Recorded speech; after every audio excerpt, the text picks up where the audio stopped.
എടി എന്താണ് കേരളത്തിലെ തിയേറ്ററുകളിൽ സംഭവിച്ചുകൊണ്ടിരിക്കുന്നത്? 2007 ഏപ്രിൽ 6-ന് അൻവർ റഷീദ് സംവിധാനം ചെയ്ത മലയാളത്തിലെ തന്നെ എക്കാലത്തെ ബ്ലോക്ക് ബസ്റ്റർ ഹിറ്റ് ചിത്രം ചോട്ടാ മുംബൈ വീണ്ടും 2025 റീ റിലീസ് ചെയ്തിരിക്കുക. ഇൻസ്റ്റ തുറന്നാൽ റീൽസിൻ്റെ ടാബ് നോക്കിയാൽ ഈ ചോട്ടാ മുംബൈൻ്റെ തിയേറ്റർ റെസ്പോൺസ് തന്നെ. ഇതിൽ ഇന്ന പ്രായക്കാരനൊന്നുമില്ല. എത്ര പേരാണ് ആ തിയേറ്ററിൻ്റെ മെയിനായിട്ട് കവിത തിയേറ്ററിലാണ് ഞാൻ കണ്ടത്, എൻ്റെ ആ വീഡിയോസ് കണ്ടത്.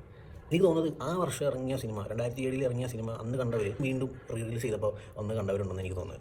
അത്രയും വൈബായിരുന്നു ആ വീഡിയോ കണ്ടപ്പോൾ എനിക്ക്. ലോകമെമ്പാടും 500 കോടിക്ക് മുകളിലാണ് ഈ 3 സിനിമകൾ, അതായത് എമ്പുരാൻ, തുടരും, അതേപോലെ റീ റിലീസ് ചെയ്ത ചോട്ടാ മുംബൈ. ഇത് 3 ഇപ്പോൾ ഹിറ്റാണ്. ഈ ലാലേട്ടൻ എന്ന് പറഞ്ഞാൽ ഒരു പേര് മാത്രമല്ല, ഒരു പവറാണ്.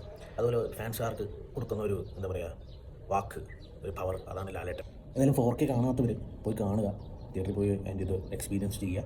Okay, thank you whole team, ആ ചോട്ടാ മുംബൈയുടെ എല്ലാ ടീം ഫുൾ ക്രൂവിനും ഒരു നന്ദി പറയുന്നു. ഇങ്ങനൊരു സിനിമ അത് 4K ചെയ്ത് വീണ്ടും റിലീസ് ചെയ്യുമെന്ന് പറയുമ്പോൾ അത് വലിയൊരു കാര്യമാണ്.